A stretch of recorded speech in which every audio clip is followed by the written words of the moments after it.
Tenemos. Muy buenas noches una vez más. Estamos iniciando ya esta tercera semana del módulo Psicología de la Familia. Estamos en esta primera clase de esta semana. Tenemos todavía avance pendiente. El fin de semana ya hemos tenido una pequeña experiencia acerca del trabajo de role playing que vamos a hacer durante las clases y también así durante nuestras clases virtuales. Yo sé que varios son del exterior o no se conectan de manera presencial, así que para ellos también vamos a tener la oportunidad de hacer el ejercicio de manera virtual. Recuerden que para este ejercicio de manera virtual requerimos que sus cámaras estén habilitadas y el aula va a trabajar también de la misma forma que hemos hecho el fin de semana. Creo que la experiencia que tuvimos el fin de semana nos ha aclarado muchas dudas de cómo va a ser el trabajo del role playing dentro de nuestras clases. Un trabajo muy necesario siempre en el ámbito de lo que es la consejería, la terapia, el tener ejercicios de simulacro para esta actividad. Y los casos que se van a proponer, aparte de los 20 que tenemos, son diversos, ¿verdad? Son de diferentes categorías. Y es probable que en el contexto de nuestro servicio como consejeros, como ministros, vayamos a encontrar elementos similares. Entonces, ese es el propósito finalmente. El día de hoy vamos a hacer el avance también de nuestra materia para seguir profundizando el conocimiento teórico acerca de las propuestas que se tiene en psicología, de acuerdo a nuestro programa, y voy a compartirles también la presentación para este día. Estamos entrando ya a la tercera unidad de la materia de psicología de la familia. Y durante esta tercera unidad, estos son los temas que vamos a tratar en esta semana. Vamos a hablar acerca de la violencia y el abuso en el contexto familiar. Es un tema recurrente, o sea, si bien no eh, se escuchan muchas denuncias, ¿verdad? Pero es una realidad dentro del contexto eclesial cristiano, lamentable, pero se escucha en algunos contextos de maltrato verbal, físico, psicológico, en contextos eclesiales, incluso dentro del liderazgo, lamentablemente.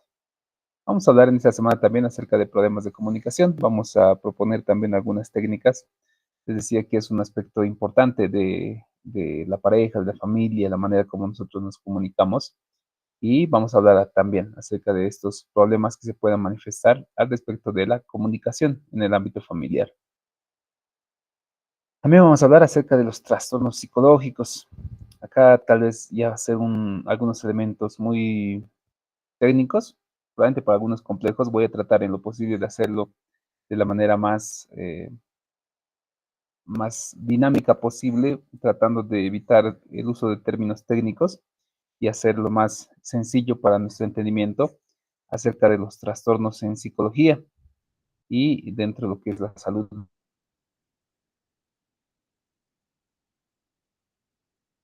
mental para la familia. Acá, también ya haciendo esa introducción, es un elemento muy repetitivo el estrés en el contexto eclesial, puesto que el estrés no solo se va a manifestar como una persona cansada, agotada, sino que también puede tener manifestaciones o físicas y afecta también al contexto familiar, con conflictos, con dificultades, con problemas.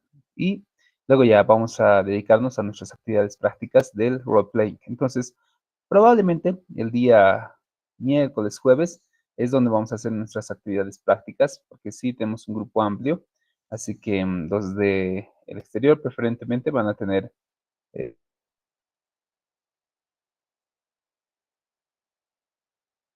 es decir, los de nuestra ciudad van a tener la tienen que justificar por qué no están viniendo las clases presenciales, ya que es requisito en la materia las clases presenciales. Pero se entiende que quienes están inscritos, que son, en este caso solo son 3 personas fuera de La Paz, tienen que participar, ¿no? De manera presencial. Eso, queridos pastores. Entonces, con esas aclaraciones, empecemos el día de hoy con el avance de nuestra materia acerca de la psicología de la familia y hoy vamos a avanzar acerca de la violencia en el contexto familiar.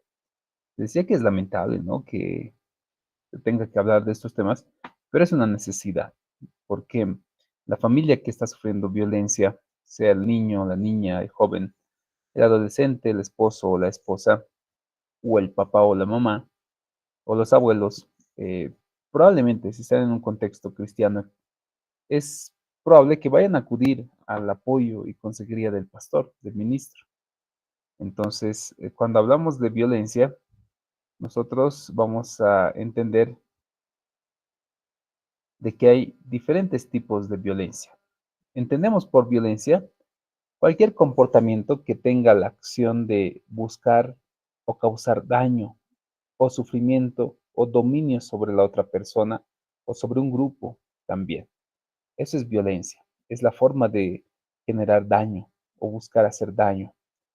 Es cierto que las personas violentas regularmente han sufrido o vienen de un contexto familiar violento. Esa es una realidad.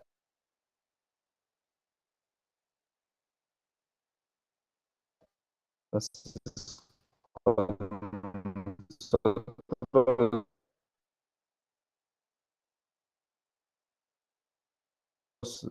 solemos ver en algunas circunstancias un niño, estos tipos de violencia, ¿no? Verbal, principalmente, podemos notar que suelen venir de contextos también violentos, donde probablemente han sufrido abandono, negligencia, o han sufrido algún tipo de agresión verbal, física, y como ministros debemos entender esa realidad. Entonces, la violencia se manifiesta en diferentes contextos, no solo en el contexto familiar, también hay en el contexto escolar, en el contexto laboral, en el contexto de las comunidades. Es una realidad. Si nosotros buscamos un sentido bíblico, sabemos y entendemos de que desde el principio de la creación, el ser humano ha tenido actitudes violentas.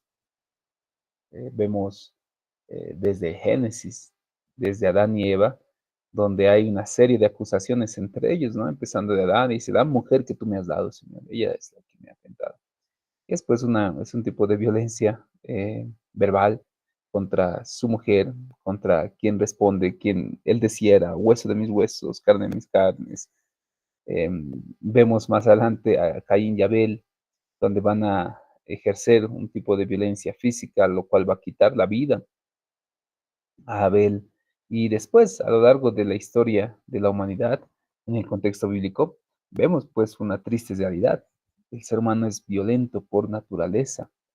Esto no porque habremos sido creados de esa manera, sino por la caída del hombre, por la naturaleza caída, porque el pecado que mora en nosotros hace que nuestros pensamientos, y eso igual lo dice Génesis, son de continuo solamente el mal. Es triste y lamentable esa situación humana y da a cuestionar también aquellos ministros, aquellos hermanos dentro de la congregación que a pesar de estar en Cristo, siguen teniendo actitudes violentas. ¿Por qué será? ¿Por qué podrá ser esa realidad? ¿Será que realmente son nuevas criaturas? ¿Habrán nacido de nuevo? Eh, ¿Se habrán arrepentido plenamente? ¿Sentirán culpa probablemente por lo que hacen, por lo que dicen? Es como un tema para investigar, ¿no? Es bien interesante averiguar de eso en el contexto eclesial.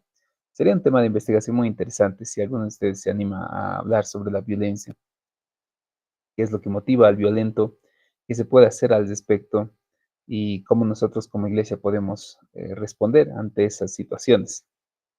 Para empezar, vamos a tratar de hacer una diferenciación de los diferentes tipos de violencia que podemos encontrar. Principalmente, suele verse muy recurrente, muy cotidiano, la violencia verbal. La violencia verbal se refiere al uso de palabras que hieren, que lastiman. Entre ellas, obviamente, están los insultos, las amenazas, las humillaciones, y siempre la violencia tiene un propósito, ¿no? El tratar de ejercer control sobre la otra persona, un control emocional, un control psicológico sobre él. Buenas noches, Pastor Santos. ¿Cómo está, Pastor? Buenas noches. Si hay algún comentario, no duden en tal vez activarlo. Entonces, hablamos de la violencia verbal como una cotidianidad, ¿no? Parece como si fuese normal. Incluso se suele ver este tipo de violencia desde el púlpito en algunas ocasiones. Hay algunos predicadores que suelen ser muy violentos en la manera como predican, haciendo agresiones verbales desde el templo, ¿no? Haciendo insultos. En el peor de los casos he escuchado a algunos con literalmente utilizando groserías desde el altar para amenazar o para insultar a parte de su congregación o a algún otro pastor que tal vez no es de su congregación. Eso es violencia. Y la violencia que notamos tal vez en el tipo de, eh, o en situaciones congregacionales, en situaciones eclesiales, debe llamarnos la atención, ¿no? No deberíamos normalizar ni naturalizar el asunto de que una persona pueda ser violenta. No es correcto, no es natural, no es bíblico, no es una conducta adecuada para alguien que realmente haya nacido de nuevo. Es cierto que puede suceder en un sermón, si no me equivoco, es el sermón 40 de Juan Wesley. Él menciona acerca de la santidad cristiana o de entera santificación. Entonces, no, perfección cristiana se llama el sermón. Y él menciona que es cierto que el creyente que ha nacido de nuevo no es perfecto, pues, en palabra, en conducta. No es que lo sabe todo de ahí en adelante o que ahora lo domina todo, pero sí debe seguir creciendo en la gracia. El ser violento, si antes era violento en su contexto familiar y ahora que está en Cristo, sigue siendo así. Entonces, debería generarle culpa, la culpa llevarlo al arrepentimiento y el arrepentimiento a cambiar una acción.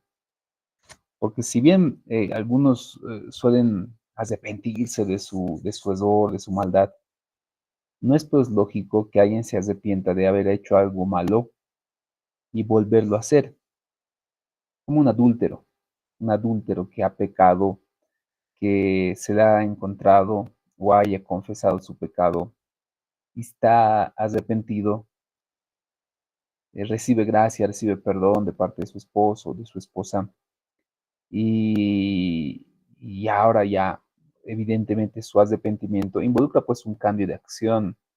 Hasta para algunos es recomendable hasta cambio de escenario, cambio de lugar de trabajo, cambiar de número telefónico, no sé, con tal de que pueda dominar toda esa situación. Pero si el adúltero, después de haberse arrepentido a la semana, otra vez está empecinado en buscar otro hombre o en buscar otra mujer o en buscar otra persona que satisfaga sus deseos físicos, obvio pues que este adúltero lo único que ha hecho no ha sido arrepentirse, porque el arrepentimiento involucra pues arrepentimiento de su acción y eso involucra un cambio de actitud, un cambio de acción.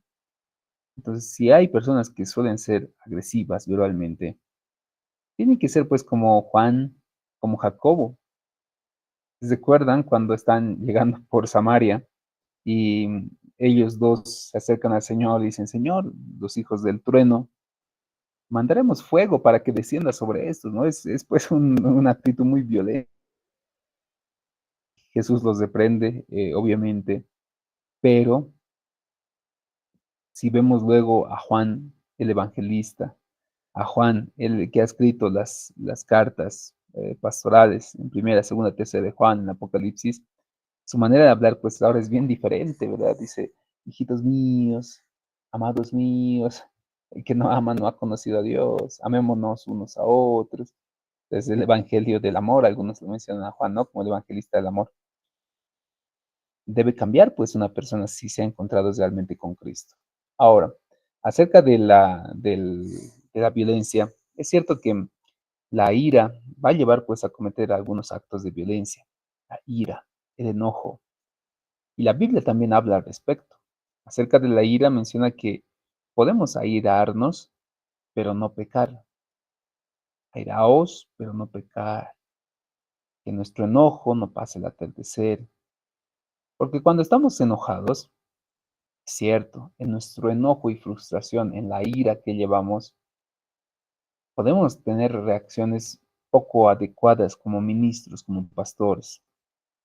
un escenario que me encanta ver, por lo menos a mí, como un examen o evaluación de cuánto hemos madurado en la fe, por lo menos para mí, es cuando voy a jugar fútbol. Es un deporte de contacto el fútbol.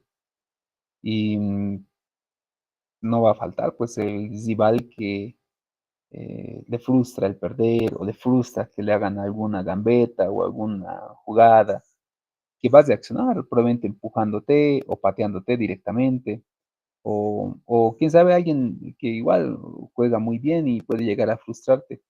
Y ahí se nota, pues, qué tanto podemos dominarnos a nosotros mismos y disfrutar del deporte sin hacer daño, sin ser violentos, ni verbalmente, ni insultar al rival, ni lastimarlo, sino disfrutar del deporte.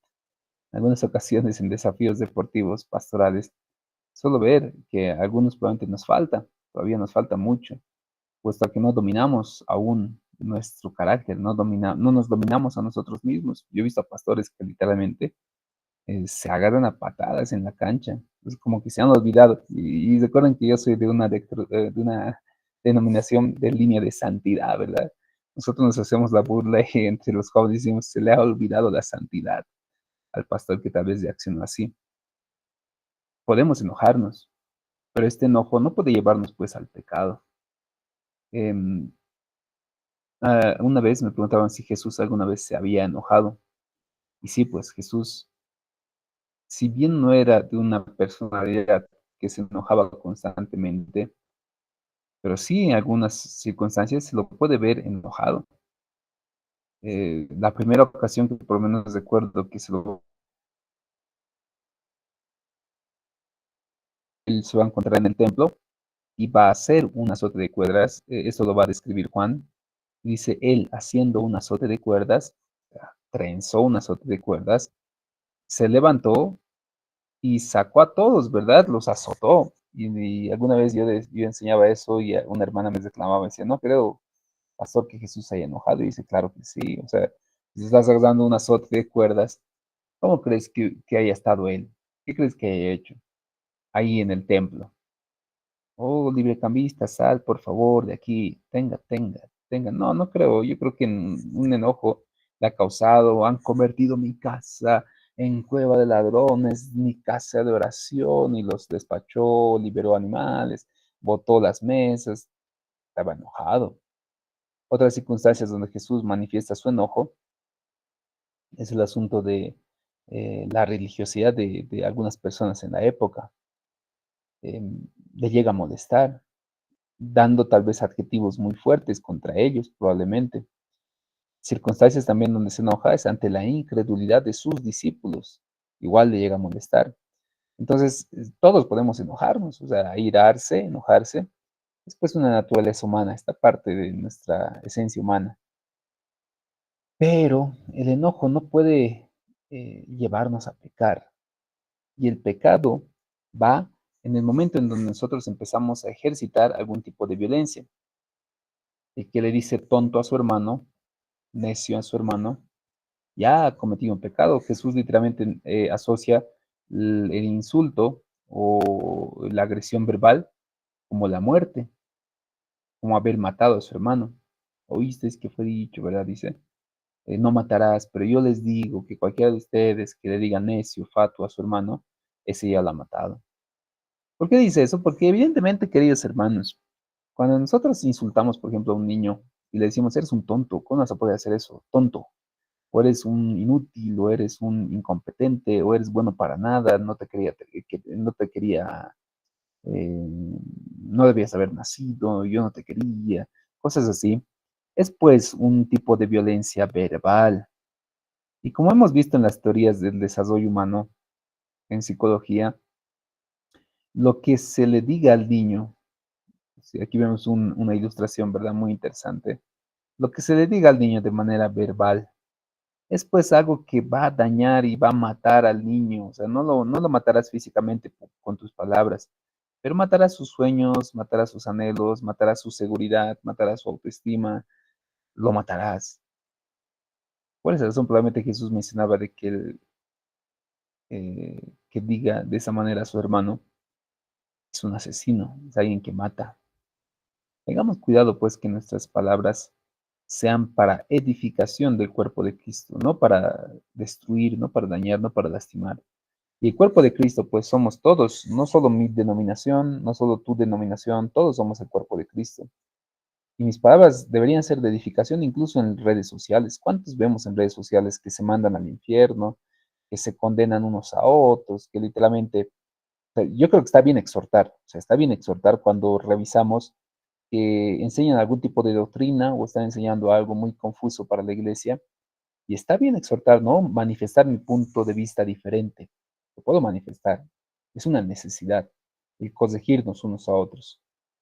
Pero el sobrepasar esa corrección y decirle, eres un fatuo, eres un necio, eres un idólatra, eres un apóstata, eres un hijo del diablo, que te vas a ir al infierno por tu doctrina falsa, no es pues conducta cristiana, eso es violencia. Y entre cristianos es lo peor, ¿no? Entre cristianos es la violencia cristiana. No es saludable. O sea, queridos pastores, yo sé que ustedes son autoridades, algunos de ustedes ya son influencers y han ido viendo esta realidad probablemente, y si no lo han visto, algún dato probablemente van a experimentar. Yo sí he experimentado ya en varias ocasiones por el uso de las redes sociales que voy realizando. O sea, estoy empezando, como les decía en algún momento,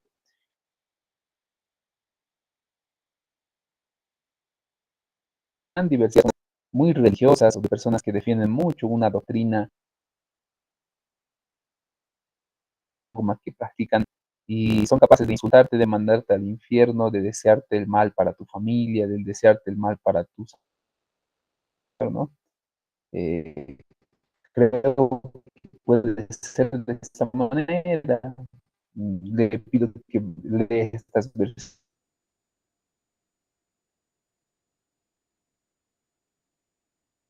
versículos. Listen, está entrecortado. Ah, bienvenido, ¿no? Pero para insultarlo y no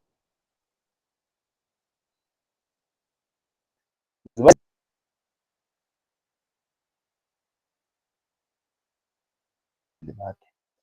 Cuando ya empieza a denigrarse a la persona, o denigrarse, quién sabe, la manera como piensa. Uy, uy, uy, uy. ¿Es así, por favor?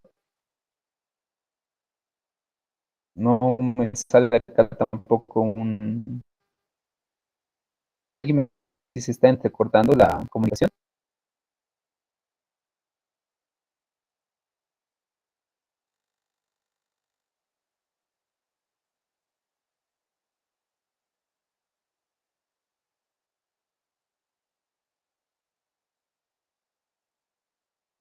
Hola, creo que sí, ¿no? Creo que sí. Bueno, he vuelto a ingresar. ¿Está mejor? A ver, veo mi comunicación. Ahora sí creo que sí. Está bien. Gracias, pastor. Muchas Ahora gracias. sí está algo, ahora sí está algo, está bien. Gracias, pastora. Me dice nomás, por favor, si es que viene alguna situación por el problema de Z. A ver, creciente. Está bien, está baja la latencia. Gracias, pastora. Le decía, ¿no? Que en el contexto cristiano no es adecuado el uso de la violencia verbal. Podemos defender nuestras ideas, pero sepamos defender con argumentos, sepamos defender con razonamiento y siempre en un margen de respeto entre denominaciones, entre corrientes doctrinales que tenemos y todo ello. Pero ya mandarlos al infierno, condenarlos como apóstatas, como hijos del diablo y todo ello, no es saludable, o sea, no habla muy bien de nosotros como cristianos, como pueblo cristiano. Y ese es el tipo de violencia también que se puede ver en el contexto eclesial, o sea, fuera del ámbito familiar también ejercemos violencia. Ahora, la violencia emocional en el contexto de la familia también es una manera de ejercitarla dentro del contexto familiar. Y esto consiste en la violencia emocional en donde algún individuo o algún integrante de la familia trata de manipular. La manipulación es igual un tipo de violencia, categorizada dentro de lo que es violencia emocional. Se trata de manipular, controlar o intimidar a la persona, menospreciando y afectando la autoestima de la persona. Eh, la manipulación igual puede ser en el sentido de una madre que puede decirle a su hijo, me voy a matar si es que tú sigues así, o te voy a matar si sigues así, que entra pues una categoría emocional, o me voy a ir si tú sigues así, o cosas de esa categoría, entra pues en la categoría emocional, como un tipo de violencia emocional, porque la persona queda afectada ante esas amenazas. En un contexto familiar, cuando un integrante de la familia igual llega a amenazar, dice, ya, yo me voy a matar si tú te vas, o yo me voy a matar si voy a verte así, o si vas a hacer aquello, o si vas a hacer el otro, es pues un tipo de manipulación que entra en categoría de violencia emocional. Dentro de esta categoría, también ingresa pues aquellos ministros que amenazan también a sus congregaciones con quitarles la cobertura o con mandarles maldiciones, que también es un tipo de violencia. No nos damos cuenta, pero algunos podamos caer en ese tipo de tentación con tal vez de ejercer. Sé que el propósito final es el que la iglesia pueda comprometerse más, que no se divida la iglesia, que pueden ser fines saludables, pero el fin no justifica los medios que nosotros vayamos a utilizar. Y las amenazas, el control emocional, de quitarles la cobertura, de dejar de orar por ellos, de quitarles liderazgo y cosas así, no van a ser saludables ni van a ser los mecanismos más convenientes para alcanzar esos fines. Entonces, la violencia emocional es una de ellas. La violencia sexual es otra también. Hemos avanzado la anterior semana igual algo acerca de ello, pero la violencia sexual involucra también cualquier acto sexual no consensuado o forzado dentro de las relaciones. Eh, Probablemente de este tema no se habla mucho en el contexto familiar. Muchas esposas o esposos pueden llegar a esconder esta realidad. Muchas personas probablemente lo esconden porque sería muy incómodo mencionar que su esposo o su esposa haya abusado de alguna manera de él o de ella, puesto que están casados. Sabemos que Pablo ha recomendado, ¿no? Para la iglesia que los casados cumplan sus deberes conyugales. Es parte, comentábamos la semana pasada, no es parte pues de una relación matrimonial. No es lo esencial, no es de vida o muerte, pero sí es parte importante dentro de una relación familiar. Pero igual, el abuso no consensuado, una relación o un acto sexual no consensuado es un tipo de violencia. Em, Luego, la violencia económica igual es un tipo de violencia, igual eh, suele ejercitarse de una manera muy tradicional, especialmente en nuestro contexto cultural, donde algún integrante de la familia tiene el control y la manipulación de todos los recursos económicos de la familia. Y esta persona eh, tiene el control absoluto de los ingresos, de la manera como él ejerce estos ingresos y probablemente incluso ha hecho que la otra parte pueda ser totalmente dependiente de estos recursos. Es un tipo de violencia, se llama violencia económica.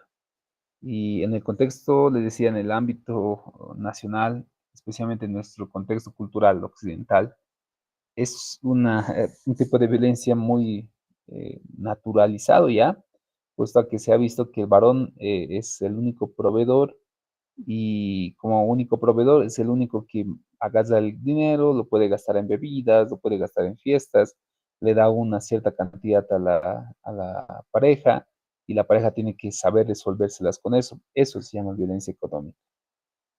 Recuerdo que con la fundación que trabajamos en la congregación, hemos hecho un estudio por la zona de San Roque en la ciudad del Alto y hemos encontrado resultados muy preocupantes de muchas familias donde la esposa, la madre, está sufriendo violencia económica por parte de sus parejas que trabajan pero no les dan un recurso, no, tampoco es una administración compartida y esos recursos no les suelen alcanzar y las esposas no se sienten en la capacidad de poder generar por sus propias cuentas algún tipo de recurso, porque tienen que cuidar a los hijos, porque tienen ciertas actividades para el hogar, porque tienen que cumplir también con ciertas tareas que ya ha asumido que las tiene que hacer solamente ella, como el cuidado, la limpieza, el aseo, la alimentación de la familia.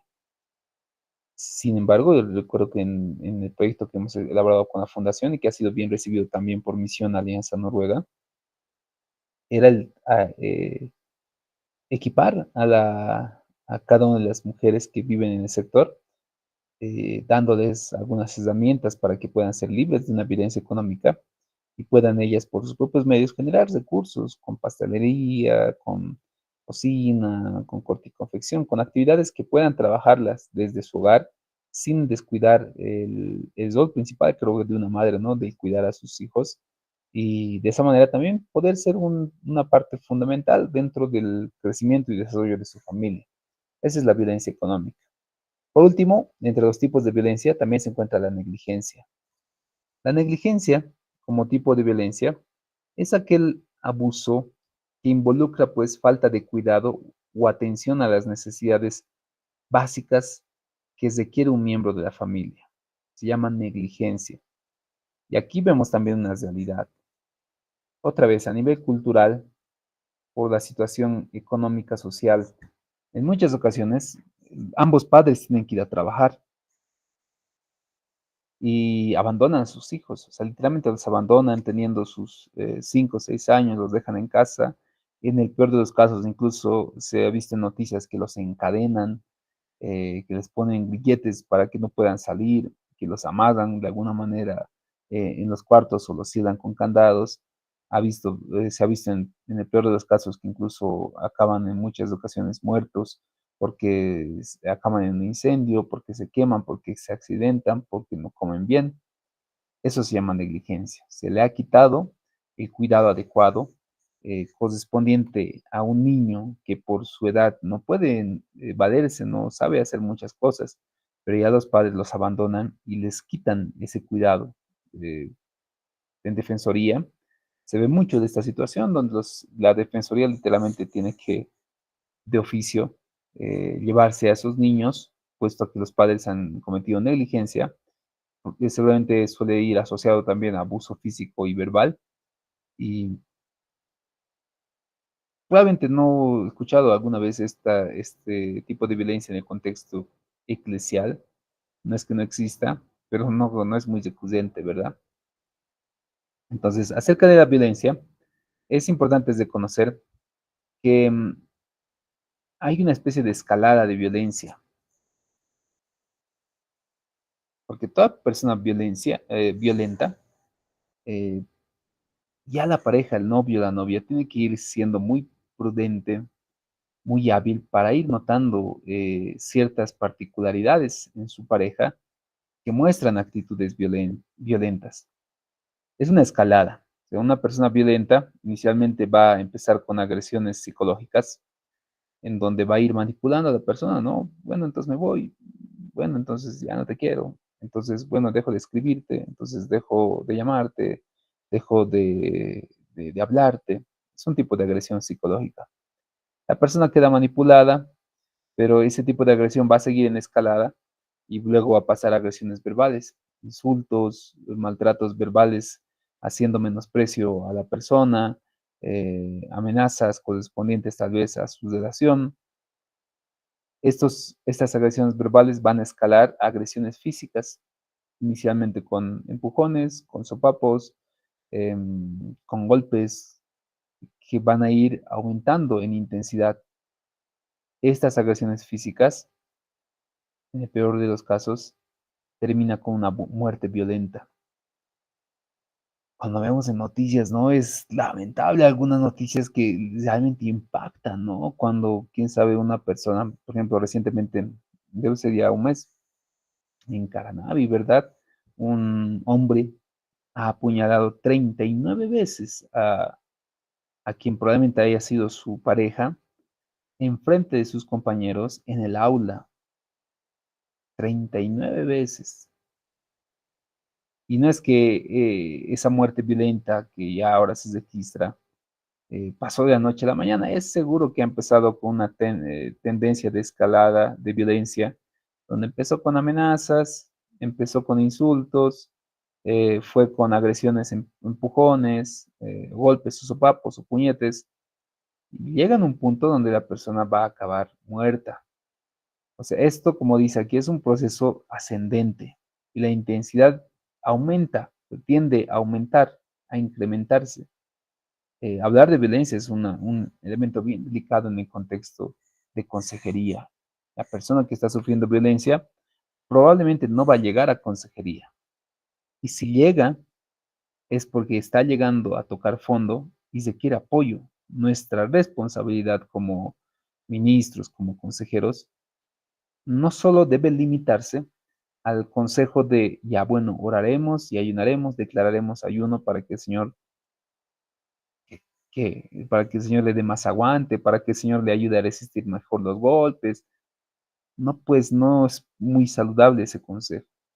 Se debe acompañar el ayuno y la oración con tareas precisas, que ya lo hemos conversado también en algún momento como aula, acerca de si corresponde hacer la denuncia, hay que denunciar, o sea, no nos acobardemos tampoco.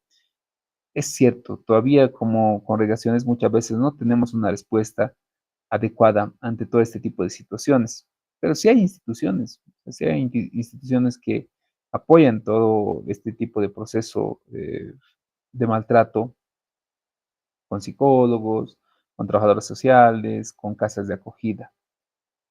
Porque le decía, probablemente la persona que llega a consejería no sea una persona que vaya a denunciar a su esposo por violencia, porque lamentablemente la persona que ya está en un círculo de la violencia, eh, en psicología les mencionaba la semana pasada, se llama el síndrome de Estocolmo, cuando una persona es, entre comillas, está enamorada de su captor, está enamorada de su agresor y, y empieza a normalizar la agresión.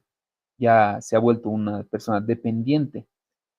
¿Cuántas veces hemos escuchado, a veces como bromas, a veces como realidad, cuando hay personas que van y defienden a una persona porque está siendo golpeada en medio de la calle y en su proceso de defensa, en vez de agradecer la defensa, se vuelve en parte querellante, se vuelve una persona que va a defender a su agresor y va a decir, ¿por qué me lo has pegado? Mi marido es, si quiere, me puede golpear.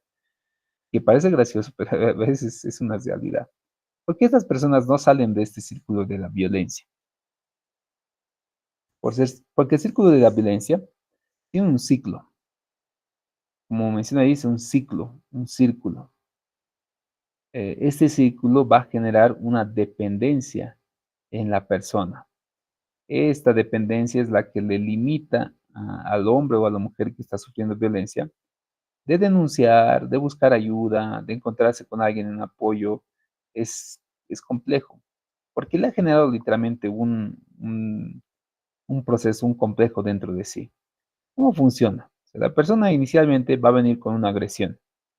Como hemos visto, es una escalada de agresión que va a empezar con una agresión psicológica, verbal, física y probablemente vaya a acabar con la muerte. Esta agresión al inicio, o sea, si tú ves una persona que haya sufrido agresión por primera vez, se preocupa, ¿no? O sea, trata de alejarse y todo ello. Pero, ¿por qué vuelve? Porque probablemente el agresor vaya a hacer una disculpa, vaya a mandar una serenata, le mandará unas rosas, les regalará un gran peluche, hará un gran evento para disculparse y decirle, tú eres el amor de mi vida, no siento, no sé qué me ha pasado, te amo mucho.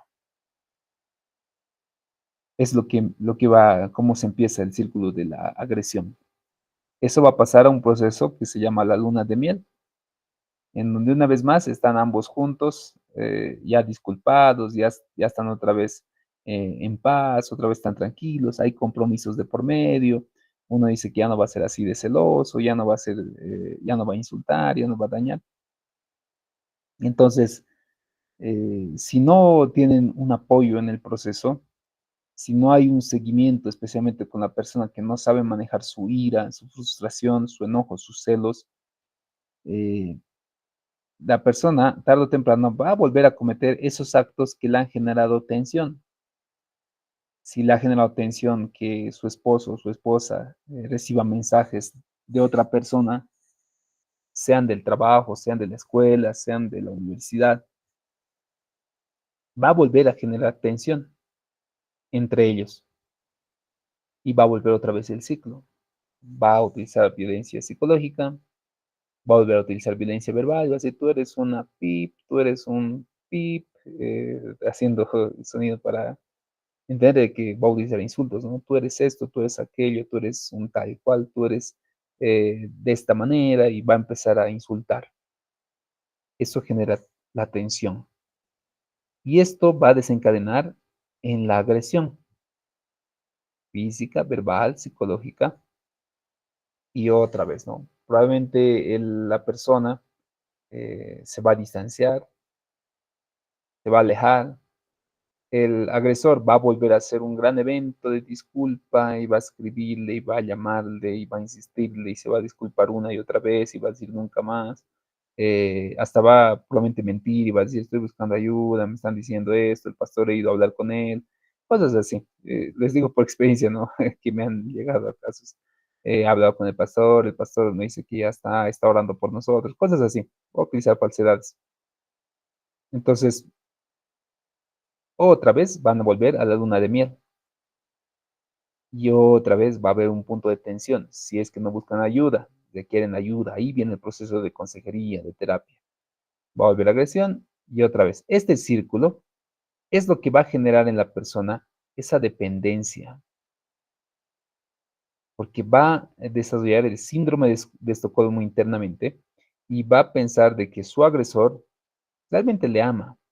Y además va a normalizar, va a decir, es que yo de hecho es de negar también, es que me escriben también, yo trato de cambiar de número y todo ello, pero me siguen escribiendo, ¿qué puedo hacer? Pero me ama mucho porque me ha hecho una fiesta, me ha dado un gran peluche, me ha dedicado una canción, y cuando estamos bien también, me muestra siempre su cariño, pero a veces yo le hago es de negar. Ese es el círculo de la violencia. De esa manera, podemos ver esa triste realidad que muchas familias van atravesando. Ahí viene la explicación de por qué, o sea, si sufre tanto, por qué si lo golpea, por qué si siempre está en esa condición. No busca ayuda, no se refugia en alguien. Entonces, es lamentablemente esa situación que va atravesándose en el contexto familiar. Pero, ¿qué podemos hacer nosotros como ministros, como líderes? Eh, Inicialmente, le decía que es poco probable que una persona que esté sufriendo violencia se acerque a consejería por la dependencia ya que ha generado y porque ha normalizado también la violencia que sufre. Más todavía si viene de un contexto familiar donde veía que sus papás o su mamá sufrían violencia. Ya desde su adolescencia veía que eso era normal, entonces ha normalizado y dice, mi matrimonio igual es similar, entonces es normal, a todos nos pasa. Es triste, pero sí, pero si en el caso de que llegase, ¿no? Por ejemplo, puede ser una circunstancia, ¿no? Donde sus hijos vienen y denuncian violencia al pastor, ¿no? Dice, bueno, mi papá mucho le pega, ya es el colmo con mi mamá. Tú lo citas y como que ya desarrolla una dependencia. La mamá, en vez de sacar y dar razón a los hijos, dice, sí, pastor, pero no es tanto así como mis hijos han exagerado mucho, y es que realmente ha sido simplemente un accidente y que él es muy bueno, solamente que estaba un poco denegado y molesto del trabajo, de todo lo que está pasando, pero ya ha pasado, pastor, no se preocupe, todo ello. Sucede, pues, o sea, uno puede tratar de obrar de buena fe, pero como le decía el día sábado, si uno no asume que tiene un problema, por más cariñosos que quisiésemos ser, por más empáticos que tratemos de ser, no se va a poder ayudar.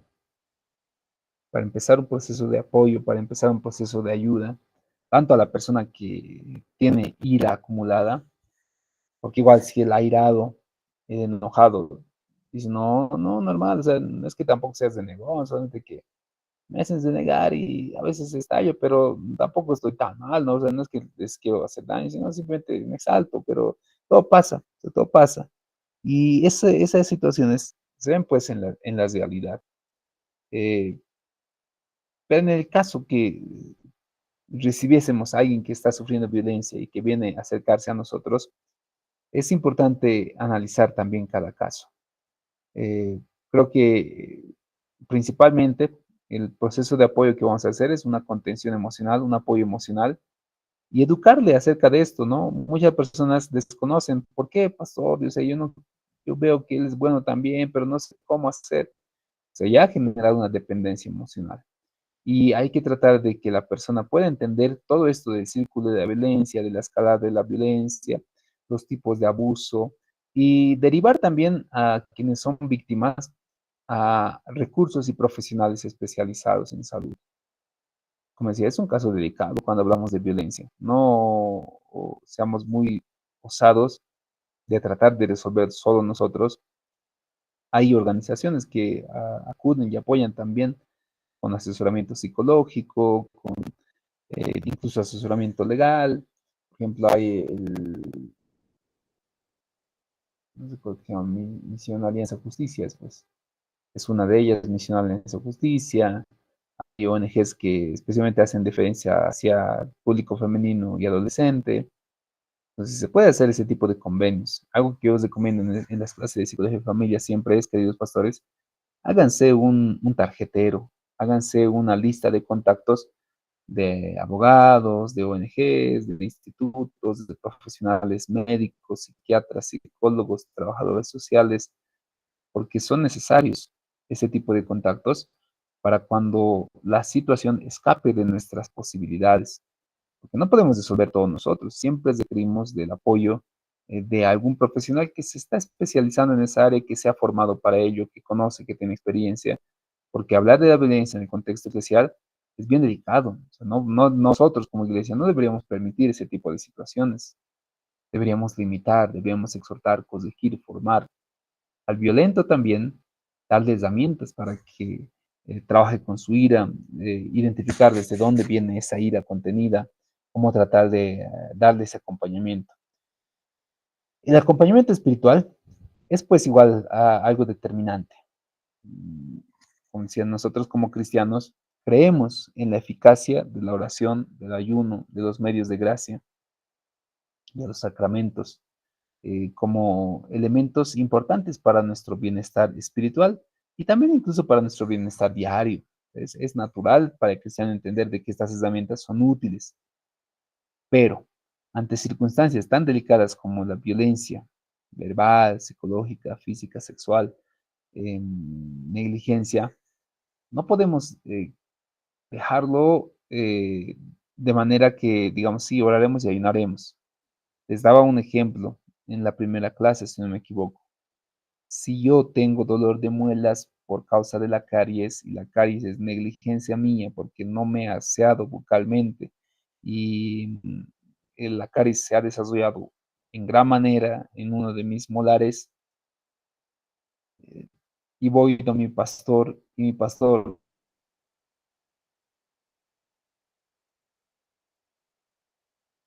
no creo que me diga, bueno, yo creo que cualquier pastor con un poquito de cordura, con un poquito de sentido común, el pastor te va a decir, bueno, hermano, oraremos, pero conozco a un odontólogo muy bueno, yo creo que puede atenderte de manera más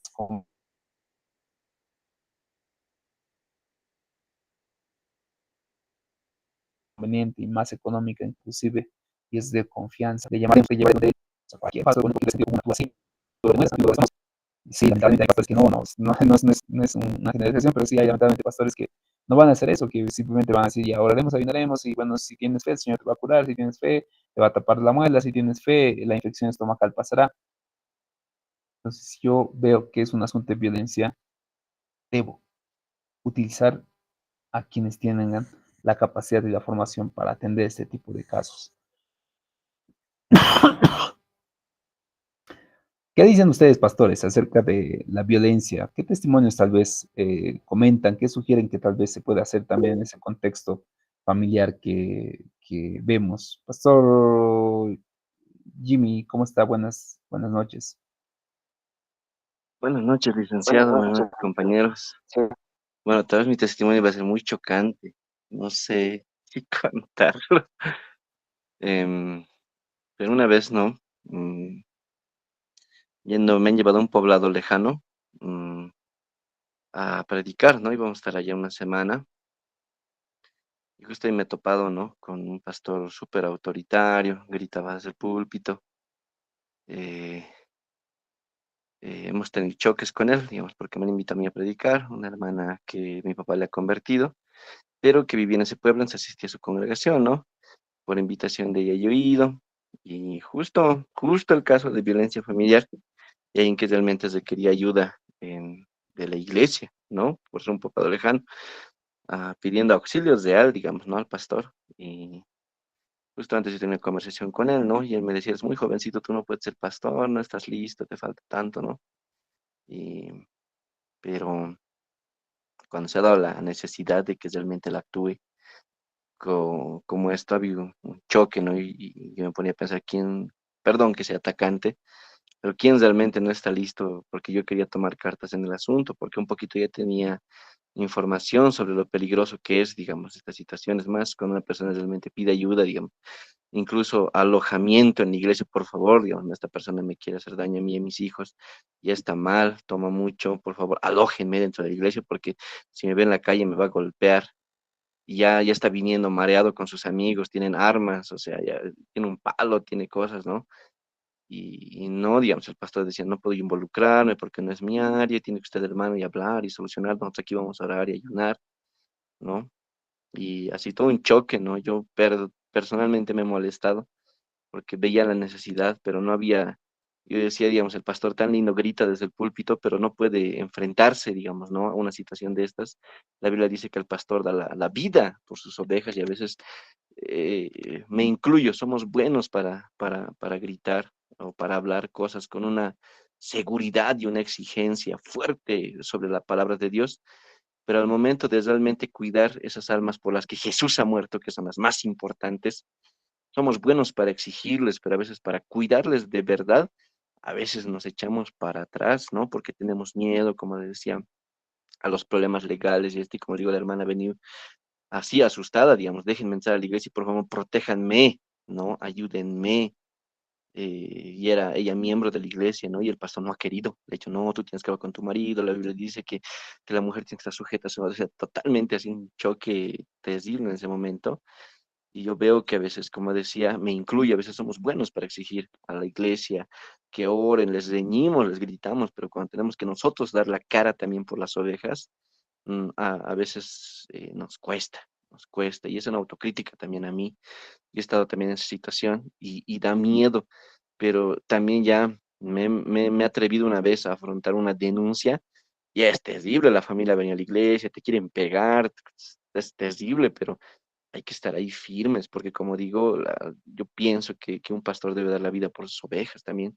Sabemos en lo que nos hemos metido, ¿no? Y como usted decía, hay que buscar ayuda de personas que nos puedan colaborar. En mi caso, en esa situación, la primera vez que he puesto una denuncia a la familia, a mí me han denunciado por trata y tráfico, ¿no? Y con abogados y toda la vaina. A mí me querían meter a la cárcel, ¿no? Por trata y tráfico, porque decían, Ese jovencito se la ha secuestrado a mi hija, ¿no? Pero le estamos protegiendo de la violencia que estaba sufriendo dentro de su familia, había agresión sexual dentro de su familia, y ese es un caso terrible.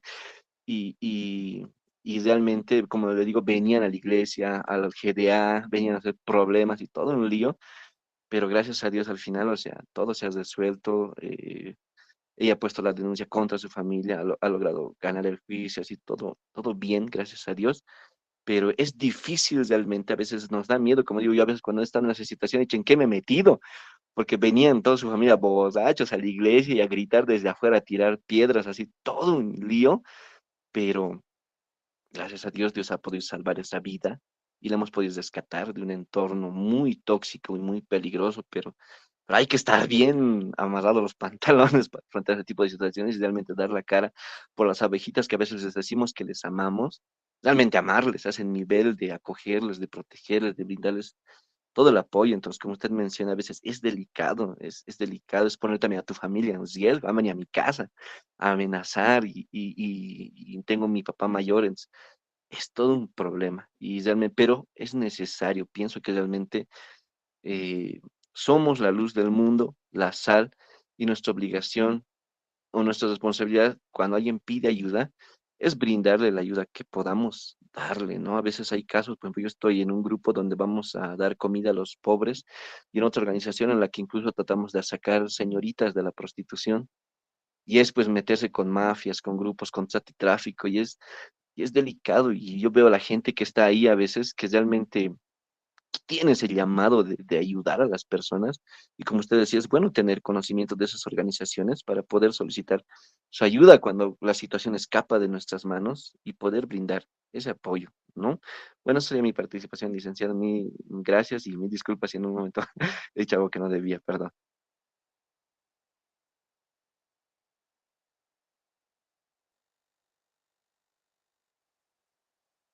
Su micrófono está apagado, licenciado.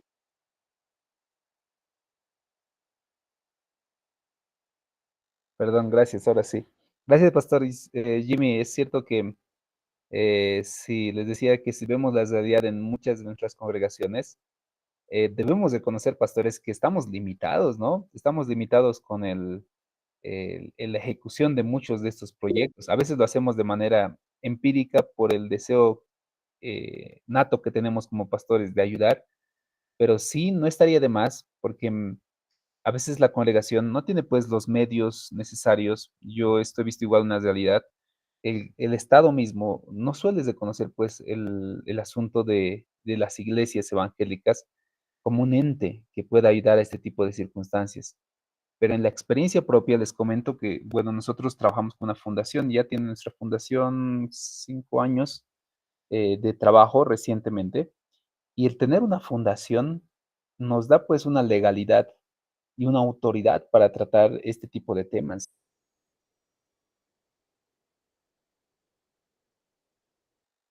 Familias de forma integral.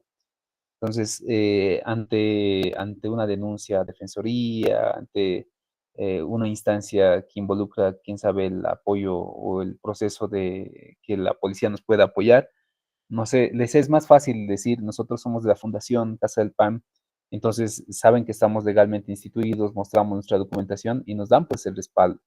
Pero en algunas ocasiones, cuando vamos como soy pastor y soy de Iglesia Nazareno, ya pues hay muchas iglesias, pero ¿qué? ¿Y qué no? O sea, lamentablemente nos tratan de esa manera. Yo les recomiendo, si están en la posibilidad de establecer, quién sabe, y tienen esa vocación y además el llamado como congregación de responder ante tantas injusticias que hay en el contexto social boliviano, de abusos, de maltratos, temas que también mencionaba Pastor, ¿no? Como la prostitución, violencia entre familias, escasez, negligencia.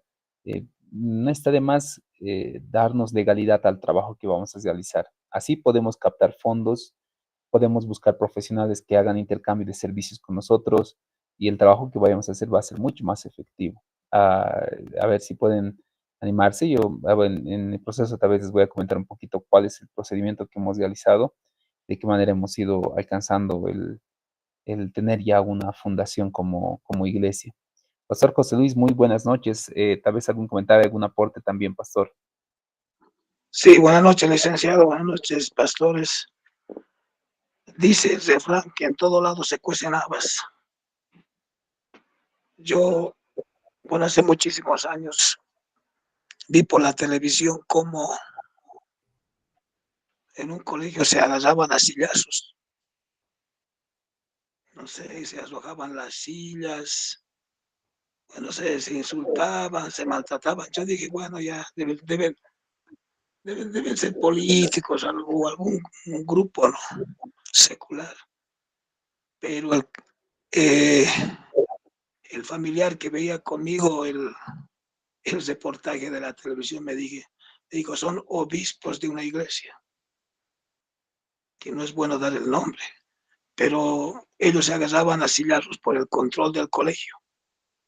Y la gente, bueno, empezaba, ¿no?, a dar su punto de vista.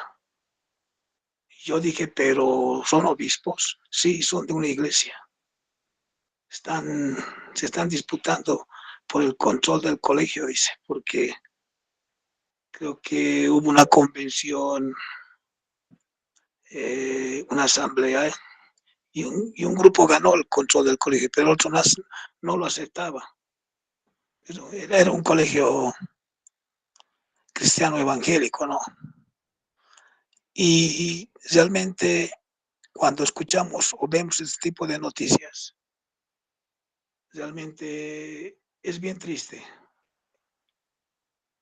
porque el cristiano, el evangélico o el católico, como podríamos decirle, siempre va a estar en el ojo de la tormenta. Y la gente los van a apuntar con el dedo y los van a juzgar más que ver a un grupo político, por ejemplo, que se agarren a golpes. Es realmente un gran escándalo. Yo por eso un día he planteado que se les debía dar un seminario a todos los pastores, me incluyo yo, sobre el control de emociones. El control de emociones es importante porque de esa forma van a controlar sus estribos. Todos los religiosos, como se podría denominarlos, porque de otra manera estas noticias pues salen rápido a la calle y van a estar en primera línea, en primera plana. Maestro, dice, hizo esto, dice, pastor hizo esto. Y realmente muchas veces ocurre por el control de emociones. No sabemos controlar nuestras emociones y la Biblia nos habla del espíritu de dominio propio. Ahí es donde realmente deberíamos llevarlo a la práctica. Ahora, en cuanto al fútbol hablaba, licenciada, es verdad. Encuentro, por ejemplo, entre creyentes a veces termina en trifulca. Una vez yo tuve un partido de fútbol, como yo trabajaba en Fe y Alegría, vino un sacerdote a jugar, jugaba el sacerdote, pero era totalmente bruto para jugar, no tenía técnica y para jugar fútbol o futsal hay que tener técnica. Pero el señor era totalmente bruto para jugar, volteaba a la gente, a los compañeros, y como era sacerdote no había cómo decirle nada. Y en eso chocamos. Y ahí realmente empieza la violencia. Y ese es el problema, de que siempre vamos a estar en el ojo de la tormenta, especialmente también en los sermones.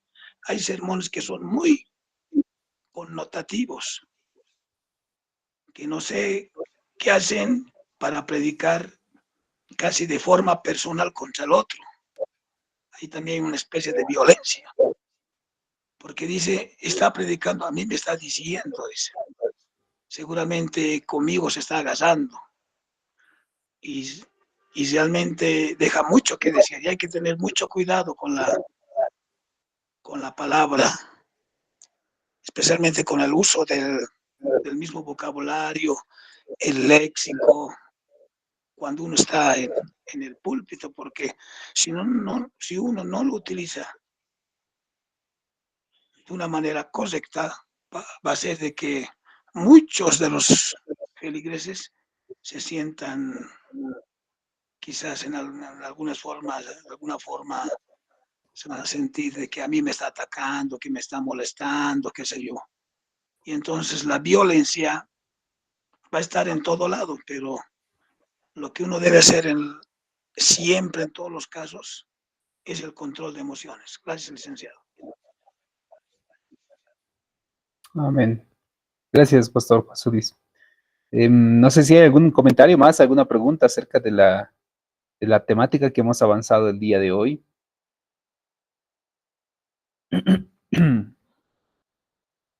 Ok. Am, Avanzando un poco más, quisiera recordarles las tareas pendientes que tenemos para la materia. Con el trabajo del desarrollo de el role playing o simulacros de consejería que vamos a tener dentro de nuestra aula. Recuerden que para la próxima semana aún, que va a ser nuestra última semana, tenemos el trabajo del workbook o la actividad 1. Este fin de semana, que es el 16, ya se supone que hemos ido entregando nuestros work papers del cuidado pastoral y del pastor como administrador, y que prácticamente solo nos queda el workbook y el trabajo del simulacro de consejería. Entonces, tenemos que ir redactando, creo que les he compartido ya los temas que tenemos dentro de lo que va a ser el simulacro y tratemos de realizarlo. Ha habido algunos pastores que tal vez han tenido el inconveniente, les decía el mismo sábado, ¿no? Probablemente algunos se van a dormir, se van a olvidar. El hecho de que el examen pueda ser hasta las 11:50 no significa que lo tengan que hacer 11:50, háganlo ahora mismo si pueden. Pero aún así, a pesar de las recomendaciones, ha habido algunos que probablemente se han olvidado de dar la primera evaluación. Mm, Por respeto y por consideración por quienes sí han dado en el horario y se establecido en aula para dar el primer parcial, eh, no se puede dar la evaluación parcial otra vez, y si se va a dar, tal vez va a ser con una ponderación reducida a la evaluación original, ¿no? Entonces, el día sábado vamos a habilitar la evaluación del primer parcial para quienes, por alguna razón ministerial, personal, familiar, probablemente no han podido dar la evaluación parcial. Traten de poner un poco más de atención y el día sábado tal vez tenía posibilidad de hacerlo mañana. Yo entiendo, tenemos a veces, creo que los fines de semana, como pastores son los días que más trabajamos, ¿verdad? Nos es bien complejo sacarnos tiempito, pero trátense de sacar una media horita así en su agenda para enfocarse netamente a dar su evaluación parcial, los dos todavía que nos quedan, y así van a estar pendientes. Entonces, el fin de semana vamos a habilitar a quienes tal vez pastores no han podido dar su evaluación parcial, pero con una ponderación un poco más reducida que el original. ¿Ok? Eso para tranquilidad de quienes no han podido dar el primer parcial. No sé si hay algún comentario más, alguna pregunta al respecto. Licenciado, una vez más, buenas noches. Y los que no hemos podido hacer el simulacro de la terapia o qué sé yo, ¿cuándo lo podemos hacer? En mi caso, yo no he podido asistir porque tenía reunión en una asamblea, teníamos en Iglesias Unidas el día sábado, desde las 9 hasta la 1 de la tarde. No sé cuándo lo podemos hacer. Somos dos, Sí, pastor. no hemos asistido. Sí, pastor, te comento, pastor, que todavía no hemos pastor Santos Ya, y pastora ya, pastor licenciado. han desarrollado la primera, pero los demás del curso todavía no lo hemos hecho. Durante el transcurso de estas semanas que nos queda, esta semana y la siguiente semana, lo vamos a ir realizando, pastor. Entonces, Le tanto el agradezco, día licenciado. sábado y el próximo sábado también lo vamos a realizar, y también en nuestras clases de la semana. Les decía que probablemente el miércoles y el jueves es donde vamos a hacer el simulacro. Em, ya más o menos creo que se entiende con mayor claridad cuál es el ejercicio del simulacro. Más allá de que ustedes expongan y resuelvan el caso, actuar como Ya. el caso que han escogido. No hay que dramatizar algo así, licenciado. Hay que ponerse en el papel del paciente, algo así, o cómo Correcto, vamos a hacer. Porque exactamente, yo pastor. pienso Tiene que ponerse, dramatizarlo, hacer una especie de teatro, así. ¿Está bien o no? Sí, es decir, el hipotético caso es que ustedes como pacientes, el rol que han escogido, ¿verdad? Han Sí. llegado a sala de consejería de la congregación. Nosotros como curso somos un consejero, un solo Ah, ya lo consejero. entiendo. Y ustedes van a desarrollar su personaje. Nosotros vamos a preguntarles quiénes son, qué están pasando, qué problemas tienen, desde cuándo lo tienen, qué es lo que están haciendo. Vamos a cesar el caso. El fin de semana decían, no es que vamos a resolver el caso en una sola sesión, es la sesión inicial, la sesión diagnóstica. Nuestro propósito de esta sesión es hacer el diagnóstico inicial. Con ese diagnóstico inicial vamos a ir trabajando ya, cesando este caso, vamos a hacer nuestro pequeño plan de con cada uno de Ah, los ya lo casos, querido entiendo, pastor. gracias. Gracias, licenciado, me Gracias. aclaró las dudas. ¿Alguna pregunta al respecto? Sí, pastor, buenas noches. Sí, Bueno, pastor. pastor. Ah, lo que pasa es que en mi caso, quizás mi celular se ha malogrado estos días y no he podido también elegir, o sea, para el simulacro no he decidido qué papel voy a desempeñar. Aún se podría, pastor, y algunas tareas de Wallpaper me falta sobre las anteriores semanas lo que he presentado. Esa era mi pregunta, pastor.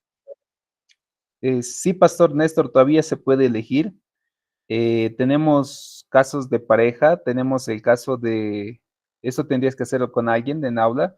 Les decía, pueden conversar con sus compañeras o compañeros que a pesar de que ya tienen otro ejercicio, pueden hacer 2 o 3 veces, no hay problema. No involucra que solo tengan que hacer una sola vez, lo pueden hacer 2, 3 veces. Eso nos va a ayudar como aula, ¿no? Al momento tenemos libres, por si acaso, el caso número 6, que es conflictos de pareja por infidelidad. El caso número 10, adicción a la tecnología, igual es un conflicto de pareja. Y casos familiares tenemos el 11, 12, 13, que es conflictos entre padres e hijos adolescentes, estrés económico de la familia Rodríguez, enfermedad crónica de un miembro de la familia también tenemos. Y tenemos el caso 17 y 18, que es divorcio y custodia de hijos y abuso doméstico, el tema que tal vez hemos ido conversando el día de hoy. Entre esos casos, pastor, tendría que escoger. Ya no hay casos individuales, entonces prácticamente aquellos que todavía no han escogido,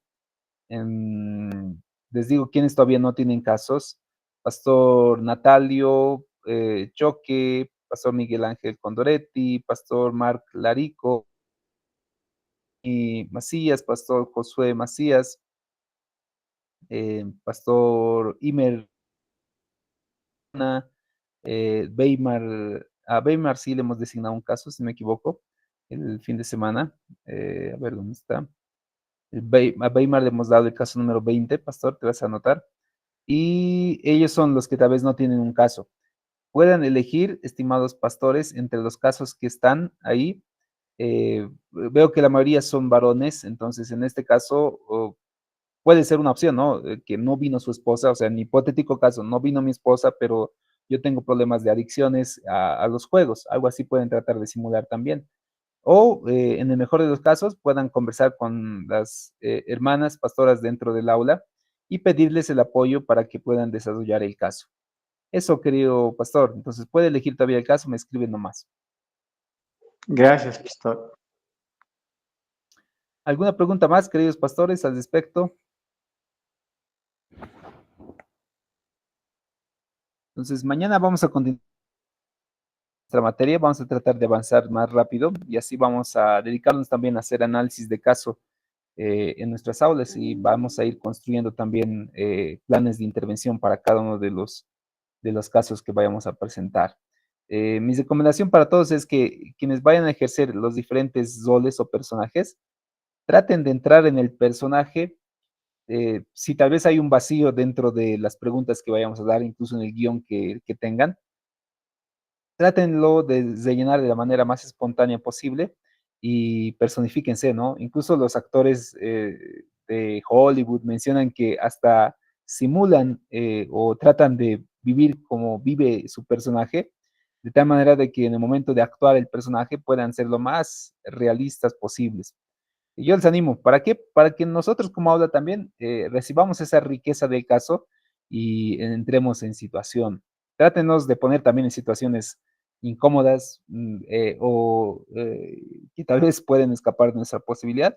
Y así también vamos a ver cómo podemos responder, ¿no? De esa manera creo que algunos ya tienen experiencia en consejería, pero hay algunos que probablemente recién vamos a tomar esa experiencia y este tipo de ejercicios nos va a ayudar a desarrollar esas habilidades. Entonces, no sé si hay alguna pregunta más, queridos pastores. Ok, si no hay ninguna pregunta más, y como que ya estamos a unos minutitos también de concluir la clase, vamos a terminar en este punto. Nos vamos a ver el día de mañana, continuando con nuestra clase. Pastor Josué. Bueno,